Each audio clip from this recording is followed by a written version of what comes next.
This is a huge episode this week, and I know there may not be a ton of things happening at this exact moment in the tennis world. We do know there's a Masters 1000 tournament going on. There's some other tournaments happening, but this is a massive episode because we have a lot of new subscribers that we need to welcome here, courtesy of Steven.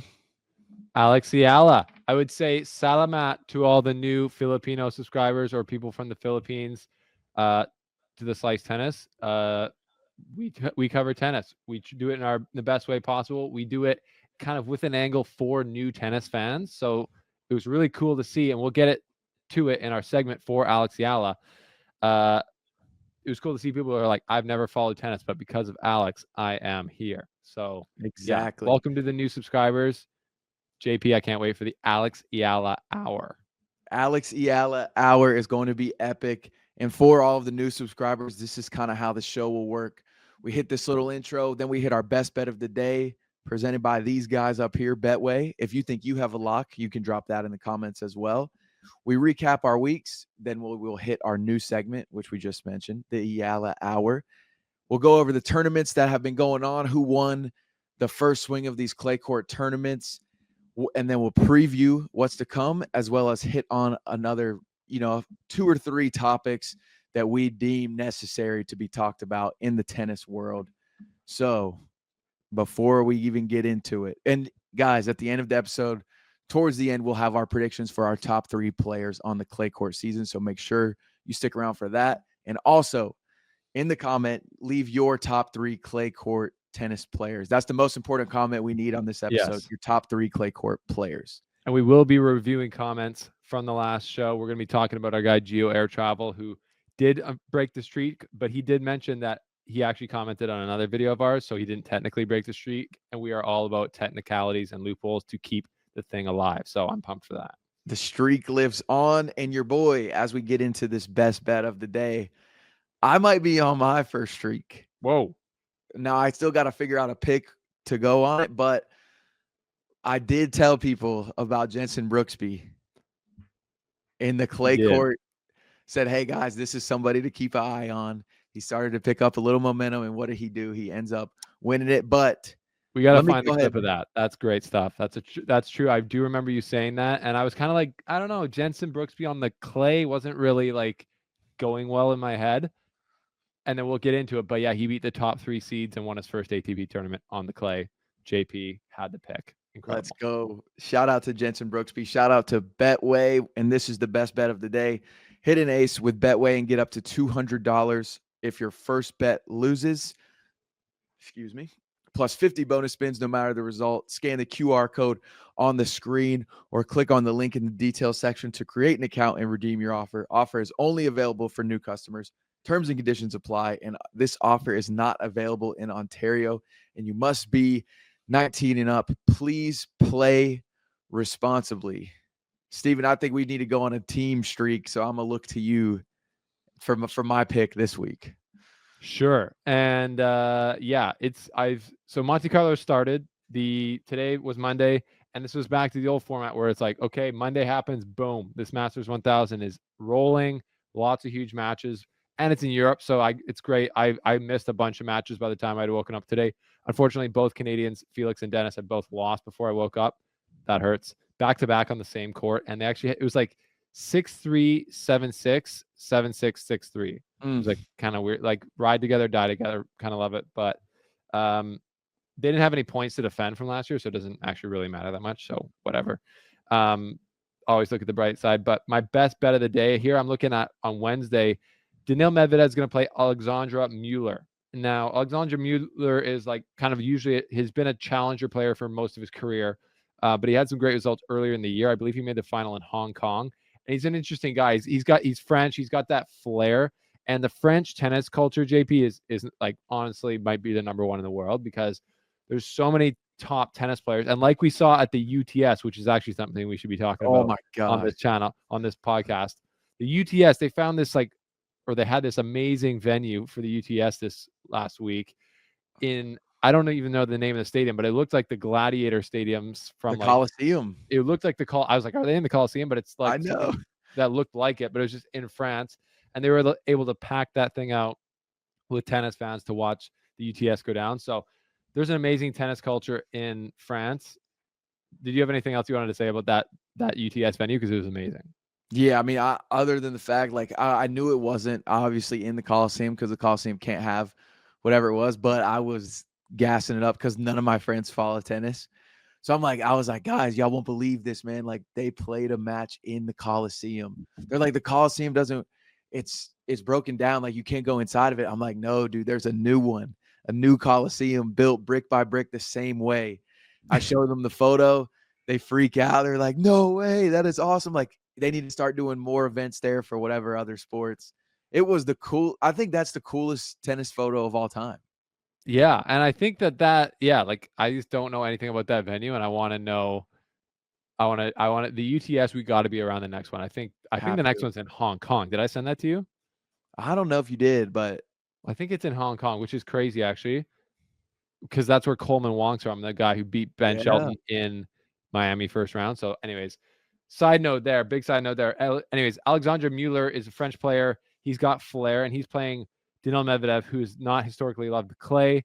And Medvedev got through his match today with big cramps at the end versus Khachanov. So he like literally wins the match and like limps hardcore to the net. And him and Khachanov are boys. They're both Russian, and they dap it up, and that was funny. So, anyways, he should be fine for the next one. But I think the value play on there, Medvedev's probably still going to win. But the set betting they have, if you pick Medvedev to win 2-1, so for Medvedev to win in 3 sets, they have him at plus 290, which I like because I think it will be a battle because Alexandre Mueller is a battler. He's a good athlete. He's randomly got like an OnlyFans account. Like he's an only like, and I Yeah. think it's not one of like the free. It's not that's just for his sports. Let's just put it that way. They're trying to branch out. I don't know how that will go, but he's an interesting character. He's like a battler, but a lot of these French guys will battle and then like lose in the third set. That's just my stereotype. So that might be a little play there for Daniil Medvedev for our best bet of the day. I love that.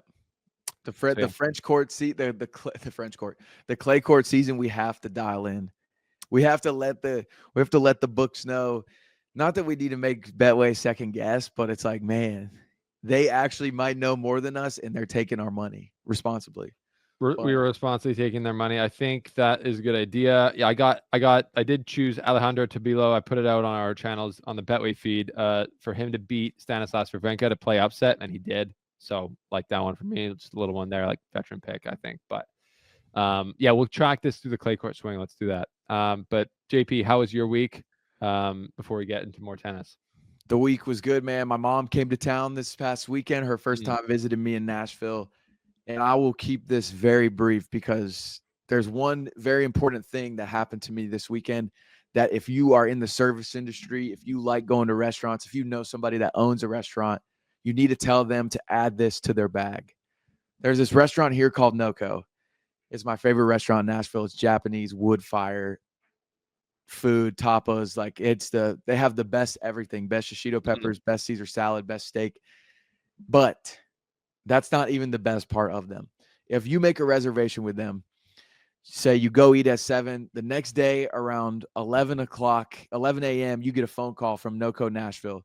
And it is one of the managers or owners, whoever it is. They said, hey, JP, thank you so much for coming in to NoCo last night. We just wanted to double check, make sure everything was good, that service was up to par, and that y'all had a great time. Like, I told him, I said, hey, this was my mom's first time in NoCo. She said it's the best meal she's ever had. Thank you guys so much. He's like, awesome. Love to hear it. Can't wait to see you guys back in. Have a good day. That is one of the best customer service touches I've ever seen. That's like a no-brainer too. Like your Right. chances of repeat customering there probably went even higher than they already were. And if they were like, maybe it was just an average night, you're like, oh, at least I have a connection with that business owner now. Exactly. You feel a part of the team. For sure. That's a hack. I've actually never heard of that. So that's a great one. Yeah. So that was a highlight of my week, man. Sick. What do you got going on? Yeah, I went home to Kamloops from Victoria on the weekend. So that's kind of my big story of the weekend. And did fine traveling. It was all good. Almost ran out of gas again on the way there. But we didn't. We rolled in, got gas at the top of the hill before going into Kamloops.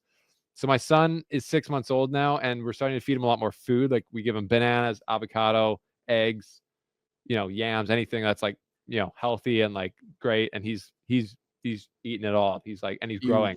So he can crawl around now and like sit up on his own. But then he just like falls over like a lot of times, and he's actually falling over less. But literally right before we came down here to do that, he was just sitting up, and he kind of started to lean over. And I think he felt like he could catch himself on the couch, and there's nothing to hold on to. So he just like was like doink, and I just like watched it happen. I was not right there, so. And these are things in life you got to be like, okay, he's gonna hit his head, he's gonna be okay. Right. He didn't really cry because he's tough, or concussed, either way. But yeah, so that's been like now he's like moving and sitting up, so we're kind of in a new. I Huge. can't take my eye off him as much anymore, Right. but he also wants to be on the ground at all times, so it's wild. And we got Six our. more 6 more months till he's about to be walking around almost. I know, man. It's gonna be crazy, but that'll be awesome because we'll have a good summer here. Everything's gonna feel nice. It'll be sunny. Be out in the yard. But yeah, what do we have to get into? Because the tennis, like you said, there's not as well. There's the Masters 1000 going on this week. But one of the biggest storylines out of the last while that we've covered is the Alex Eala story. We had Anastasia from the Ground Pass podcast on. So now we wanted to keep, you guys, a lot of new subscribers, a lot of new attention everywhere in tennis. So we wanted to create a segment in the Slice Tennis podcast for Alex Eala. So this is the Alex Eala Hour, JP. It is. And I would like to let the people know that I've researched my first Alex Eala fact. And it is that she has the same birthday, May 23rd, as my brother. So we need to give a shout out to my brother, who, guess what his name is? What? Alex. No. It is, man. It is. No way. The stars are aligning way too serendipitously. Imagine we have Alex on the podcast May 23rd. Your brother? Him and Alex Eala. She might be a pretty hard name to get right now. I got my feelings, but maybe the Filipino community who's watching now can give us ideas, suggestions on how we could make that happen. As JP and I like to say, all publicity is, well, I don't know if we don't really say that, but we say the more you can get out there and do as a player, the better. So some of these agents kind of, they want to like really like select which shows players go on, etc. We can't see a downside to going on more shows, talking to more people, letting more fans see into your personal life. So talking about Alex Eala, we have her next couple of tournaments lined up. If you didn't know, if you're following her and you didn't know, or you're thinking, when is she going to play next? I read in the Manila Times, which I think is their like big newspaper there, that her next tournament will be the Oeiras, which is in Portugal, WTA 125. So that starts April 14th, so next Monday. And that's like a challenger level tournament kind of for the WTA. But I think that's an interesting pick, JP, because it's like that's kind of the level she was actually playing at before her huge breakout in Miami. So I think it kind of makes sense because you want to like stack wins again after this big event in Miami. You want to like keep the momentum going. Yeah. And I mean, do you think that she was maybe signed up for it even before Miami Open, or not even? Yeah, like maybe if it was open that earlier, that could have been in her schedule for sure. And then I think, and then like to me, it's like, there's a couple other tournaments that week. There's the Porsche Grand Prix in Stuttgart, Germany, which is a WTA 500 event, which has like all the big dogs there. So like I've been to that tournament, covering it in person. Great tournament indoors in the Porsche Stadium there. It's very cool. It's clay indoors, which is like I think the only clay indoor tournament on either tours the whole year.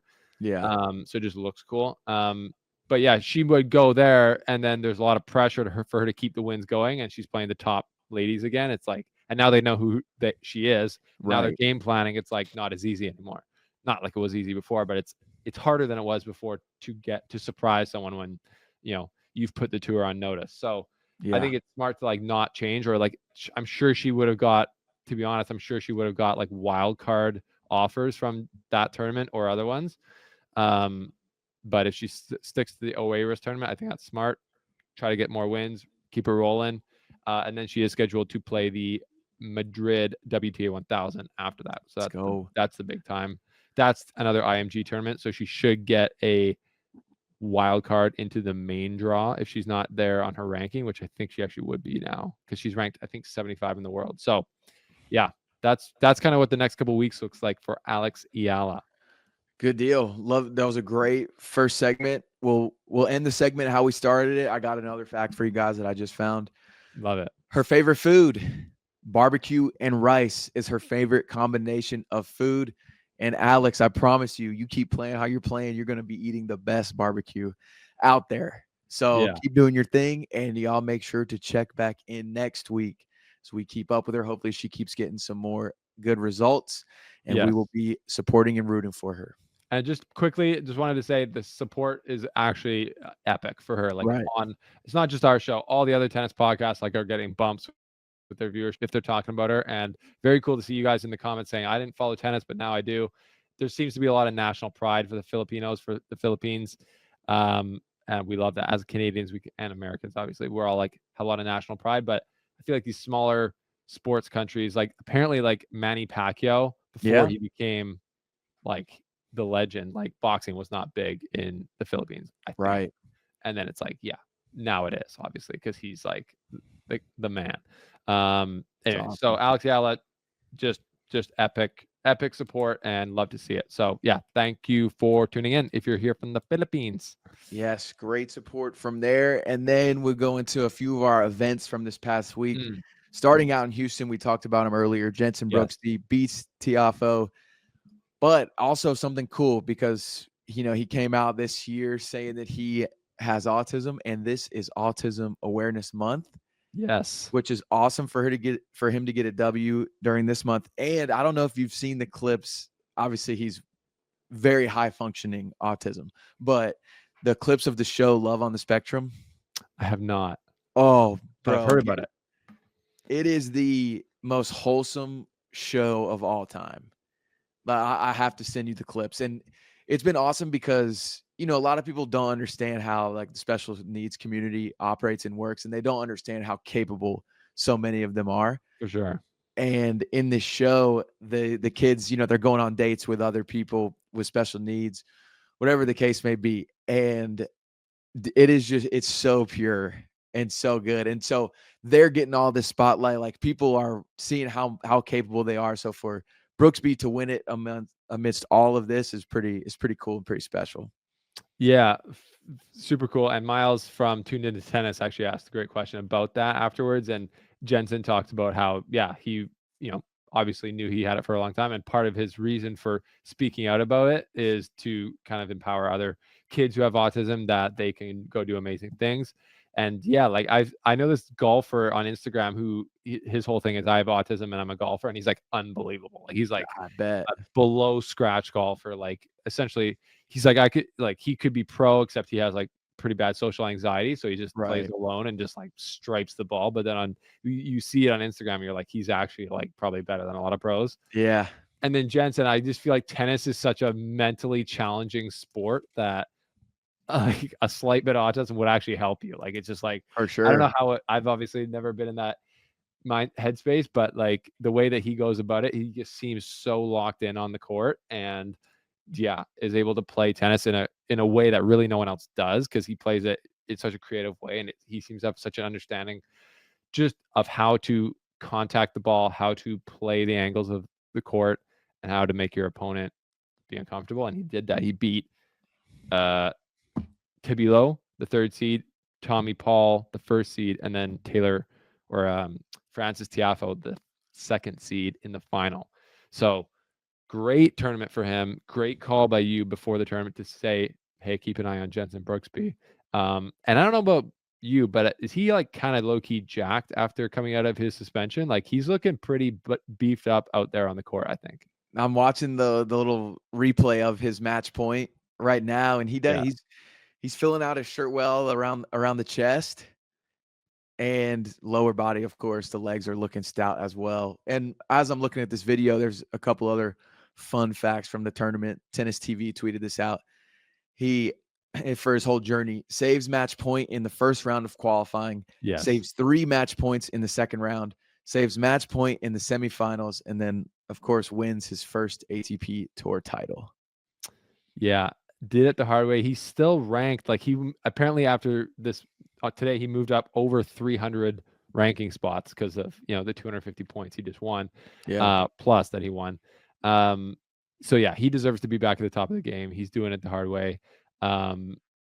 And now, yeah, he's gonna be causing problems on the clay for anyone because he's just not an easy out. He beat Felix Auger-Aliassime in Indian Wells. Now he's beat a bunch of other top 20 guys there in Houston. So huge week for him. Jensen Brooksby gets it done in Houston. Also, there's 3 250s last week. So the other one, or one of the other ones, was in Bucharest, Romania. Flavio Cobolli beats Sebastian Baez for his first ATP title as well of his career. Dude, I wish I would have had some more time before this because I want to see how many first-time winners there have been this year and compare it to past years in the same time period. But I know at the end of the year, it will also be an awesome stat because I feel like this year has to be close to whatever the record might be for first-time tour level winners. Yeah, it does feel like there's. I mean, I can do 4 off the top of my head right now. Like Joao Fonseca won his first ATP title in Buenos Aires. Jakub Mensik won his first title in at the Miami Open, and then these two guys, Brooksby and Cobolli, just won their first 2 titles. So yeah, I mean, with it changing the guard, and it does seem it might just be like bias of like recency bias because we had Mensik just come out of nowhere and just float in to win that tournament, which was still insane.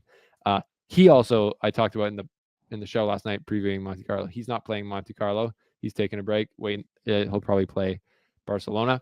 But yeah, love to see the young guys get wins because winning is like a muscle. I think like actually winning a tournament, you can win 3 matches in a row. That feels good. But like actually getting to the final and then like, oh, why not me? Like, why don't I win the tournament instead of this other guy? You can do all these mental gymnastics to be like, oh, it was a good week. Even if I like before the final, you could be thinking like, oh, it was a good week, even if I lose. But there's just something about getting over the hump, like winning the tournament. Flavio Cobolli, he's a star, I think, in the making. Like he's, I believe, 19 or 20, and he was in Montreal. He was hilarious. He had some big wins there, and after in media, he goes, I like very much the vibes. That was his English for the vibes in Montreal. And he's got the look. He's sponsored by On. I think Flavio Cobolli is a star, and he gets a title in Bucharest, Romania, which is where you got to go. You got to go to these places to win these tournaments to get that momentum. So that was Looks big like for him. he's coached by his dad, maybe. Oh yeah, Stefano Cobolli, and he's 22 years old. I just pulled up his page. right. 22 years old, Italian. So not as young as I thought, but he's got the game. He's definitely got the game. Yeah, fun to watch, creative player. And then another Italian, 2 Italian winners this week, won the Grand Prix Hassan 2 tournament in Marrakech, Morocco. Luciano Darderi beats Greek Spoor 7-6, 7-6 in the final. Is that his first or no? That was not his first. I read earlier that it was his second. I was about to be like, dang, 3 for 3 first-time winners. Not quite, but yeah, good week for the Italians. Good week for guys who are looking to get wins. And it's not like Darderi's like he's a player who, yeah, he's won one before, but he's not a huge name on the tour, I wouldn't say. So that's a great win for him. And another good week for Greek Sport. Yeah, he's been playing well. And to wrap it up real quick on it all, the tournament that Anastasia was at, Charleston, the women's Pegula, she wins in the final versus Sophia Kenin, which good tournament for Kenin. Yeah, that's a great one. Yeah, I'm clicking through right now. She beat Kalinskaya in the quarterfinals, who she beat Madison Keys in the round of 16. Wow. Let's see. Anything else? Yeah, but shout out to Pegula. Always good to see her get in the winner's circle because obviously she lost. She's been in the final so many times with so many tournaments, and I guess she won in Austin, but yeah, it's always good to see Pegula win. I like Pegula.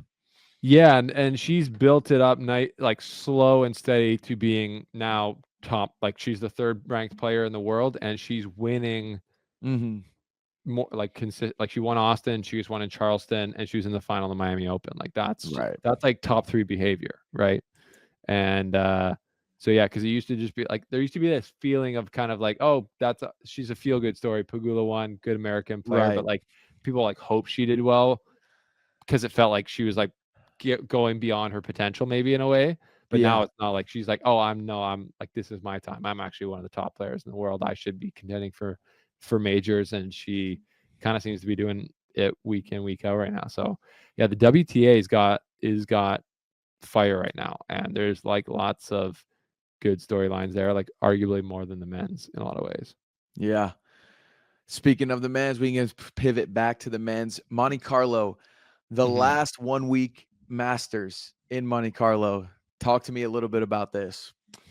Well, it feels like nostalgic for me, like, and like these 1 week Masters, I've kind of been harping on it, but I being in Miami, listening to the players, listening to everyone, I literally have not heard one good word about the extended format of the Masters. And I love the ATP. I love how they're trying to develop and like include more angles to tennis. And I guess, yeah. So I kind of want to just talk about with you like pros. It's not really pros and cons. It's like pros and pros. Like what are the benefits of the 1 week smaller draws? What are the benefits, if any, of the longer formats, bigger draws? Because we're seeing it already this week in Monte Carlo. Today on Monday was insane matchups in the first round. There's only 6 players, or sorry, maybe 8 players or 6. I think that get a bye in the first round. Yeah. So there's really no bye. So you got like Medvedev and Khachanov playing each other in the first round. That's like the spirit of a Masters. I feel like it's just like, oh, only the Masters are here. And so there's no easy rounds. So I think it was like, and Alcaraz gets a bye, but his route to the final was like treacherous. And Yeah. so if you look at Medvedev's, it would be the same. So yeah, what's your thoughts on that? Well, I saw one photo. I forget who was playing, but it was it was like the final round of qualifying and the stadium was sold out, Yeah. which is, I mean, what an atmosphere. Goes to what you're saying. Even the qualifiers are obviously very high level players. Everybody wants to show up and see them. And I guess a pro that jumps out of my head, I guess, of a 2 week Masters is truly just for the fan sake of having more opportunities to get out there, Mm, because instead of having only 7 days, 7 opportunities to go, you have 14. yeah. And I would think it allows for more. I don't know if they do this or not, but it allows for more events in the city that could also get fans involved because players have more time. It's like, oh, let's go bring Dennis to the Nike store in Brickell and people can Mm, go meet him. Where if it's a 1 yeah. week tournament, you don't really have that time. But That is true, I think, and I was gonna touch on that when we got to that. Like, yeah, I think for the fans and the lower ranked players, I think the 2 week formats give more space for that. And I wonder, like in Miami, that they had the free day, the first day of qualifying at the Open, and I don't think like if there's only a 7-day format, people aren't giving out free tickets. I think right, to try and include people because that's like they only got 7 days to make money, so they got to do it all. So yeah, it definitely creates more opportunity, like for fans and for those players. More players get into the main draw, more players lower ranked get into the qualifying draw. And I think that helps, honestly, just being at the venue. Like we knew a bunch of guys and girls in the qualifying draw in right, Miami who I'm just like on a smaller event, they'd just be somewhere else in the world at one of these challenger events with way worse facilities. right, You're not practicing like with the top guys like you can at these for all at the same tournament. Everyone practices with everyone. So there's like more opportunity for the fans and the players. But to go to the pros of the smaller schedule, I would say the fan experience for people who are like going to the tournament no matter what, like you're getting a better day of tennis any day of the week right, at the 7 day than you are almost any day of the week at the 2 week, because there's not 108 players in the right. 2 week.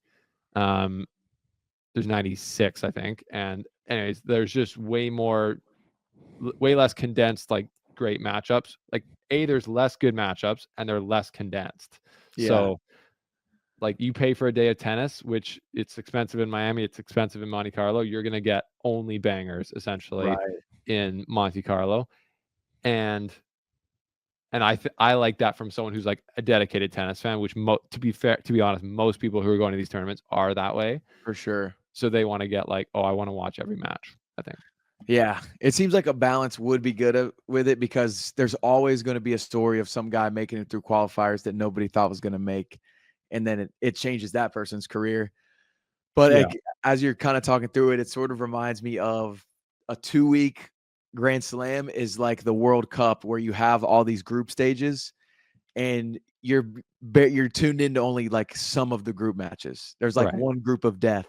So there's like one little bracket of death. But then you get to the knockout rounds, every single game is a banger. Yeah, for So sure. it's similar to that. For sure.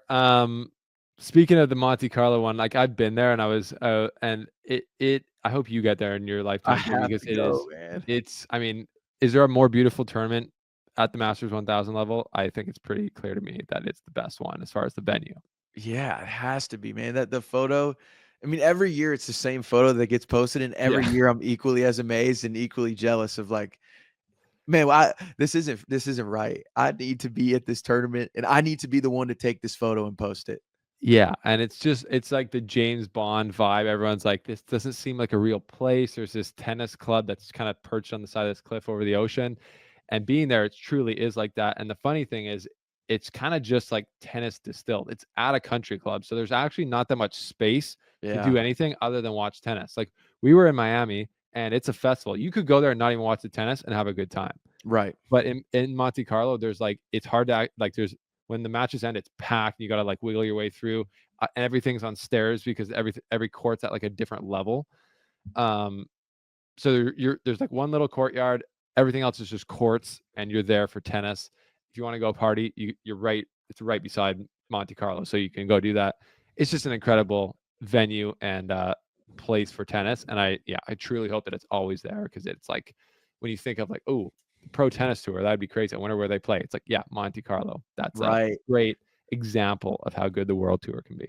I feel like they don't even probably sell distilled water. It's all sparkling water. Oh yeah, for sure. Yeah, to go try and find some yeah, try and find some still water. Good luck.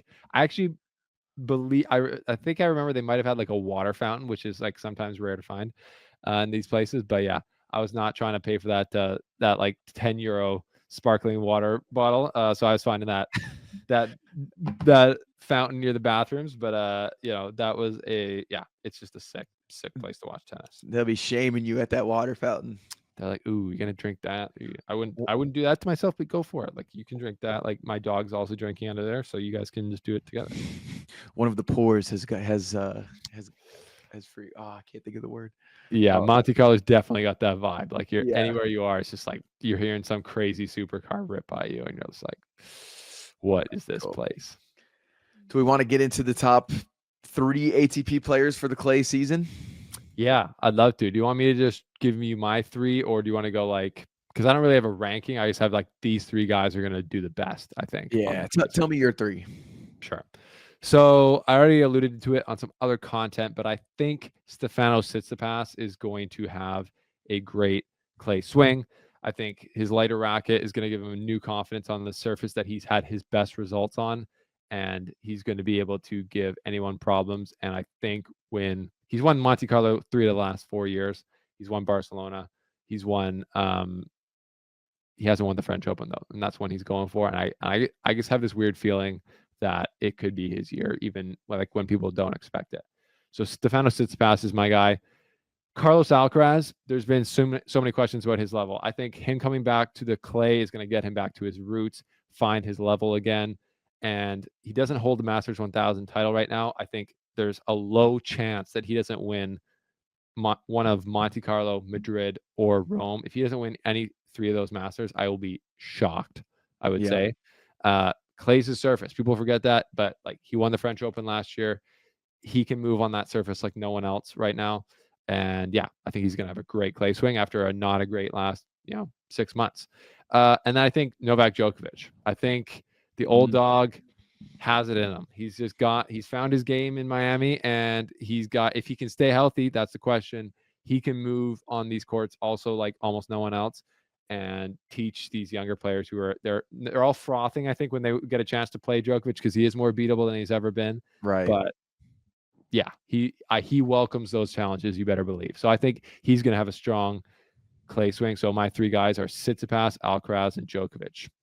Love it. What do you Did, got? Or did you see the zoomed in photo of Djokovic's eye? I mean, a little bit, yeah. What'd you see in it? So I've had one similar I kind of low key have like a mini one right now, but I had one similar to that. Like when he was playing in Miami, it was a little bit lower than what I've had before. Oh yeah. But then I saw the zoomed in one where you could see it truly on his eyelid, and it made me feel better about the whole sty thing. And it's not, Okay. it's something else. Right. Um, Right. I would have loved it. It was actually disappointing for me that it was a sty and not a black eye because I would have yeah, loved that story. I feel like Djokovic could. I feel like he could scrap. I mean, he's from Serbia, bro. Like Grew it's up in the bomb shelters. yeah, like he's been there. He's from the streets. Like who's the guy Nikola Jokic in the NBA? His Oh yeah. brothers. Have you seen those videos of his brothers? Like you see Nikola Jokic and he's like 6'11", like 250 or whatever pounds. I saw a picture of him literally beside his brother, and Nikola looked like a little kid. Like It's he looked tiny. and Jokic is like, oh man, I got to see him in person because I know he's 7 feet tall, but there's no way you look at him and think this guy is the best player in the NBA Yeah. just because he looks out of shape. He looks slow. He wobbles around, but the Serbians are built different. They have a lot of good athletes. Oh my gosh, yeah, they are built different. So yes, Djokovic could mix it up, I think, in a brawl, and that would have been a better story than the sty because Yeah. that's just like weird. Anyways, Oh, who are your top three guys for the clay swing, JP? I gotta throw in Casper Ruud Okay, because obviously we know he's good on clay, but I just keep seeing for whatever reason more and more slander on his name. And I see in like how many finals has he been to? Grand Slam finals? I believe three. 3. And I think they say he's only beaten one top 10 player or maybe 2 in those 3 runs. And so recently on Twitter, everybody has just been calling him a fraud. They're like, you want to talk about Raducanu's run in the US Open where she didn't have to play anybody. Look at Casper Ruud. He only beat one top 10 player in his 3 trips to a Grand Slam final. All these things. But Casper Ruud is a winner. I don't care if it's That's a right. 250, a 500. Like he is still winning tournaments, and it's hard to win tournaments. Correct. So I'm riding Casper Ruud because I'm hoping he has the same chip on his shoulder that I have for him right now. And I bet you he does. Maybe we'll tag him in this. And I covered him in Gstaad at this tiny tournament that he's won multiple times in Switzerland on the clay. He's a guy that if the three of us stood in a circle, we're all like the same height, and like he's probably a mix between me and you as far as bulkiness, but he's strong. Like he's one of the guys who I don't know if you could get with a squat. Like Oh he's yeah, seriously no. strong for his size, and it's like people are crazy. Oh, one of my favorite clips ever. I asked him about that. I said, people, underestimate you. People, what did he say? He said, we'll see who's sandbagging or something. That I got to find it on our Instagram because he goes, I asked him about that. People think that you are a pusher. Oh yes. It was like, people think you're a pusher. He's like, yeah, he's like, if people think that, people can say that. He's like, anytime anyone wants to play, we can see who's a pusher then. It was like the most gangster. I was like, bro, like yeah, like I would love that. And that's maybe a series we could sometime make with like, I've seen different content creators, they'll pull out haters and pull them onto a court and be like, let's play, let's go, Yeah, let's see. And I then love that. they'll always flip over on those moments. But anyways, that was gangster. So huge respect to Casper Ruud. Sorry to interrupt. No worries. The next I'm going back and forth on these 2 guys. One of them is not so much do I think he'll make deep runs, but he is somebody that everybody loves to watch play anyways, but especially on clay because of how he moves. And he is a Frenchman, Monfils. He's already given us some highlights Yes. in the clay swing so far. And so this is more of just like a top 3 player I enjoy watching on clay because he just the way he moves on the court anyways, but on clay especially just seems so flowy and free that I'm like, I feel calm watching him cover the court on clay. Yeah. Yeah. So That's a great pick. I love that one. I love Monfils. The person I was going in between was Runa, Okay. mainly just because I was looking for like some 3 different names and I typed it in on a few different websites and then it actually was an article that Runa says a player that he's expecting to have, or the best clay court player on tour right now is Carlos Alcaraz, according to Holger, which obviously fair to say. But I saw him; he's been having a good year. Um, but he does not make my 3. My Okay. number 1, probably somebody you're not guessing, I would say, but he's coming back to the tour, and I would hate to leave him off a list. I gotta go with Sinner. Yes, that's a good pick. I thought about that one. He is coming back. He's going to play Rome and potentially a small one, and then Roland Garros. So 3 tournaments on the clay. He could win more than anyone else. Right, and you talk about a chip on the shoulder. I know it's a silent chip, but you know it's there for him, and you know he's been seeing everything being said. Bro, I think the aura that Sinner's gonna have when he comes back is it's gonna be like part 2 of his like villain story of him like, all right, you guys locked me up while I was away. None of you did anything. You all lost. No one took my spot, and I'm coming back, and I'm He gonna has make a you all pay. he has a great opportunity to, like you're saying, take that next step with his aura, and it can be done in a very Sinner way where it's simple and but it cuts people deep. Like he doesn't have to be yelling or anything, but he's got to master these like silent killer looks.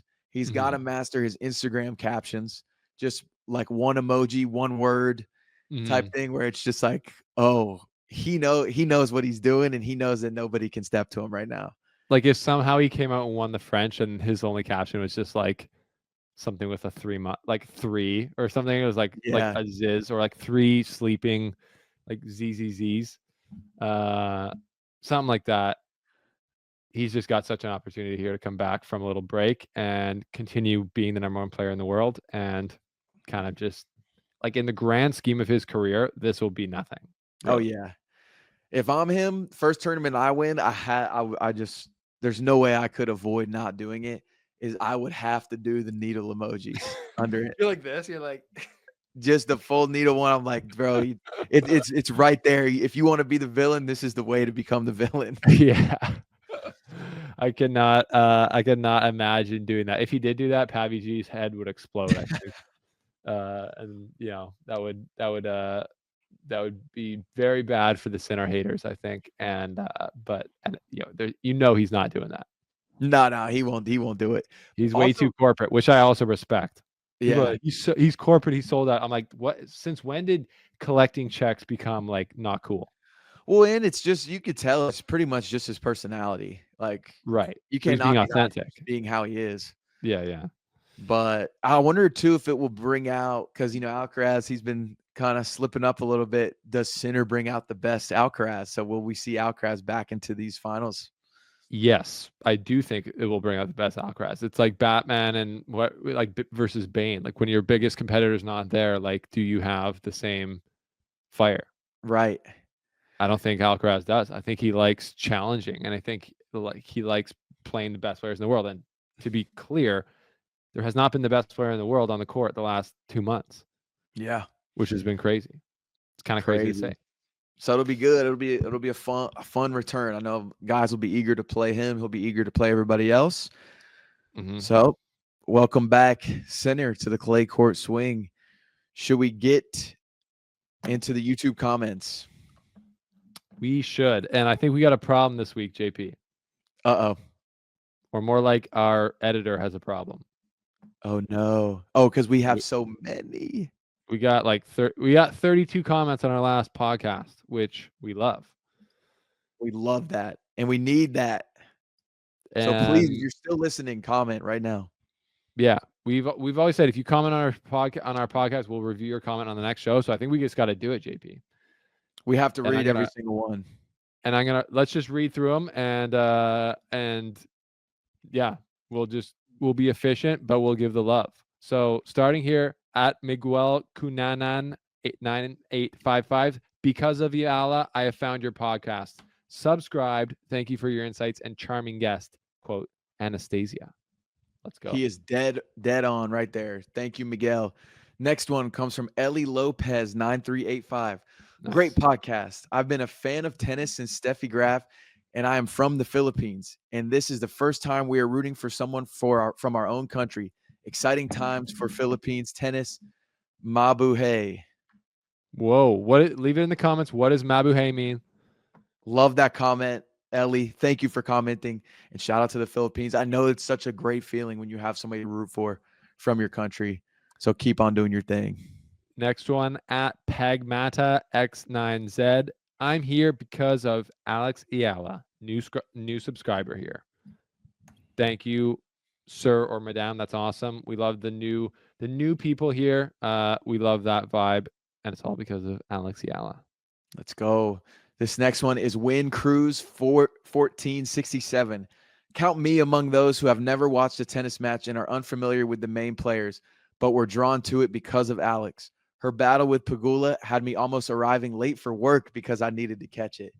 Let's go. That's how you know she's a needle mover. Yeah, people getting fired because they are tuned in to the tennis. We love to see it. Here, our next one, JP at Geo Air Travel. He says, fist pump, sunglass. JP Steven, my slice friends. Great interview with Vashik. I'm glad you asked him different questions compared to other interviewers. No names. Anastasia is very charming. Heart eyes like this. P.S. I did not take a break. Had commented on the analysis video. Wink, wink. I know I say every week, man, but I truly cannot express how much I love Geo Air Travel. What a legend. We got you, Gio, and you're right. Streak not broken. The show goes on. Show goes on. I believe we're on it's got to be week 6 or something. Something. The next one, I know ours are a little bit out of order. This one is from Joey Tang -02T. Alexandra the Great conquered our hearts. She is a fighter. She will be in the top 10 in no time. I hope you're right, Joey, because that would be great, and love the nickname. I love the nickname. It is hard to get to the top 10 though, so let's try to keep our expectations realistic. It's many have faltered after getting the top 10 whatever prediction, but I think she can get there because she's a gamer. Okay, Lane 777 gives a comment. This is a big one. So I'm gonna read fast. Nothing makes my day more than starting off with another banger episode of The Slice. As always, great chemistry and discussions. The next Slice investment needs to be a mic arm for JP. You don't like his arm? You don't like this arm that he's got? I don't like the mic arms. He doesn't like the mic arm, so we'll send him the money, but he might use it for something else. So got to be careful there. Wasn't able to watch the full Mensik versus Djokovic match, but even in the highlights, watching his ball flight on ground strokes was incredible. To me, it looked very similar to Novak's. More tournaments need to have better cameras capable of capturing 60 frames per second in order to really appreciate just how well these players nowadays can manipulate the ball with spin and angles. Would also love to see more court level angles too. Okay, 7-7. I see you with the 60 frames per second, getting technical on them, and I agree. We need as many as you can. You see in the NBA or college basketball, there's freaking mirrorless cameras lined up all along the court to give you these awesome angles. Tennis, make the investment. This next one from Three Frogs Building. We only watch basketball, volleyball, and boxing here in the Philippines. Now we love tennis. We love that. That's what I was talking about. They love boxing. Why do they love boxing? Manny Pacquiao. Basketball, volleyball. I knew I already knew the Filipinos love basketball. They love Steph Curry. Yep. I think someone else talks about that, but they're also any basketball, any men's league you go to, there's always either a Filipino team or just lots of Filipino players. And they're hoopers. Not the tallest guys, but they're hoopers. They're good. Yeah, they're good. They're shooting threes. They're dribbling past you. It's good stuff. I think we might get a bit confused here because there's a lot of comments and a lot of people that haven't says. Okay, I got one at Gadget Time plus 3833. Have you already done this one? No, have not done it. I'm easy. You say Alex Eala, and I click. Let's go.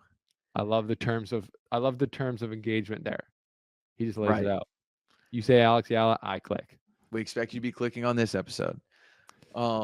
This one comes from Mamba Lives On. They got a Kobe Bryant profile picture. Here's a fun fact. After Alex Eala's run, a lot of women in the city where I'm from here in the Philippines started signing up for tennis classes, which makes me so happy. I hope she's here to stay. Love to hear that. Love to see more people getting involved in the sport of tennis. Yes. Take those tennis lessons. Figure it out. Don't play pickleball. That's our message here at The Slice. Yes. One here from Premium 9286. Congratulations to our very own Alexandra Eala. Bunch of emojis with the Philippines flag. Love it. Patriotism. Next one, Pagmata Mm-hmm. -X9Z. Alex Eala, heart emoji. Keep Love it it. simple. We love it. Keeping it simple. I love how you say when you say your name fast. It's like it almost sounds like you're saying one word. Alexiala. Right. It's kind of smooth. It's iconic. Really. Win Cruise 1467 says, "Count me among those who have never watched a tennis match and are unfamiliar with the main players, but were drawn to watch it because of Alex. Her battle with Pegula. You Oh, already wait, read we read that one. double tap. Had me almost arriving late for work because I needed to catch it. Good for you, Win Cruise. You got a double shout out. That's what happens when you play the game." Rubio 6660. They said they used to have ATP and WTA exhibition games in Manila during the late 90s and early 2000s. We're talking the Williams sisters among the participants. I did not know that. I didn't know that either. It sounds like those exhibitions will be coming back. Yeah, So, sounds like it. about to be booming. The next one I got on here, the Thelma Almaden 8131. I hope I said that right. Yeah. Eala, the next big one, defeated Andreeva Noskova in her junior years, won U.S. Open 2022 juniors, and now as a pro, defeated Grand Slam champs. Yes, she did. That is right. Debbie Delim 6838 says Alex the Great is the next big star. Triple heart. Boom. Libby Support. 414. Yeah. It's my ex-girlfriend's name, Libby. Whoa. If I remember, there has been a tennis tournament before where international popular players come to play here in the Philippines. The whole arena is packed. So I think Alexandra's run at Miami Open is really a great help for the sports. You will add more people to watch the games. Shout out, Libby. Shout outs. Probably talking about the same thing. We love to see that. Vir Maria Medado 7408 says, "Proud of you, Alex. Filipinos are so proud of you. Hope to see great tennis matches from you in the future." The Filipino pride is really unmatched, especially in this video. Something we might need to keep eye on here. Don Burdan 1598. There are few tennis club and 1,000 tennis enthusiasts here in Philippines following Eala's siblings' tennis career before. But after Miami, lots of Pinoys love to watch and become tennis fan because of Alex. Mm-hmm. Does she have some siblings that we need to be aware of? Yeah, she does. I did listen to the Craig Shapiro tennis pod where he had on a Filipino ex-pro tennis player she covers like boxing. I think she's a broadcaster now. But yeah, Alex Eala has a brother who definitely hasn't had to break out like she has. Gotcha. But yeah. Yola D says, "I love a ground pass. Qualifying at the U.S. Open is great." I think that comes from the ground pass pod. Love that. In the last one. And yeah, ground passes. If you can only get one thing, it's probably a ground pass is a great buy. Whatever goes for me, 5129. I am Filipino, and my deceased dad and youngest brother used to play tennis in their youth, but more of as a hobby. With Eala, my colleagues who love to watch basketball are now asking me about tennis. I personally believe that most Pinoys will not play tennis given that it is an expensive sport and you do need height to be competitive. But with this new interest in the sport coming from Eala, at least more Pinoys, gosh, I should have looked that word up. Will learn about how tennis is played and will be future watchers of sport. I do hope Alex Eala will not fizzle out and that the media hype will not affect her performance, because in the past, hype tennis players, male or female, did not live up to the hype. I'd rather she rise to the top slowly but surely and not become like Raducanu, whose highest junior ranking was number 20, while Eala was number 2. Random stray bullet at Emma. Yeah, just catching strays like doosh. Love that, but lots of opinions there. I would check you on that. I don't know if you need to be tall to be, 6 feet. Well, I'm talking about men's here, but 6 feet might be tall for the Philippines. But lots of great short players throughout tennis history on the men's and women's. So you got to have game. That's all you need to have to be good. Oh yeah, you already read that one. Caught myself there. Fanbike 9670 says Alex Hart laughing face, party symbol, great commentators. Thanks. Love that, fan We bike. do our best. Appreciate you. Fan bike. R we'll call it R2-FT9QU. I'm here for Eala. We love it. We Let's love it. go. Shout out to you. You might have already done this one. Rex Opozo 2269. I now follow your YouTube channel. I love Alex. She's amazing. Did you already say that one? I did not. Perfect. I think we only got like 3 left. You didn't read Underfighter 73, right? No, sir. Go Alex Eala. Love it. It says translate to English. I don't think that's necessary. I can understand that clear. Aso Right says her presence on the court will probably sell out tickets to her games. Filipinos have this culture of watching live events. The Philippines is big on any form of live event involving other Filipino concerts, sports events, performances. Love that. Love that. Let's see what we got here. RJD248. Alexandra Eala 19 beat the big giants of tennis in a straight sets, but before Pagula. We love RJ, I love that comment more than you, honestly, more than you know. Just letting it fly, just like letting like the thoughts fly. Right. Tennis Ace 40. It takes a year rotation against most of the top before most players figure out their game. Hence the term sophomore slump. Let's see if it happens to them. Let's see. Educated comment. We will see. ASO Right. Yes. ASO Right. Tennis was always the second sport in the Philippines in terms of popularity. I guess it actually was a sleeping giant in the sports world. Okay, ASO, I see you. I see you with the sleeping giant analogy. Sleeping giant. Who was the sleeping giant? Was that Manny Pacquiao? No. Tennis is a sleeping giant where like a lot of people are into it, but it just needed somebody to wake it up. Yes. That's I like that. That's perfect. I think the last one here is Souza Lanzar, which I love this comment. Some tennis players starts at early age, same as Alex. True. That's just a fact. Like that's just a fact that some players start at an early age. Let's go, Souza. So, with that wraps up a very large comment section. But yeah, we just wanted to show the appreciation for being here, tapping in. So leave a comment for next week to get it reviewed. This might get out of hand, JP. Maybe we'll have maybe we'll have to do top comments at some point. But for now, I think we keep the good times rolling. We appreciate the love from the Philippines, from everywhere. Big week of tennis here in Monte Carlo for the men. There's 0 WTA tournaments happening this week. Like they have the week off, which maybe that's a great idea. Take a week off. Right. Throw in some weeks off for everyone during the calendar here.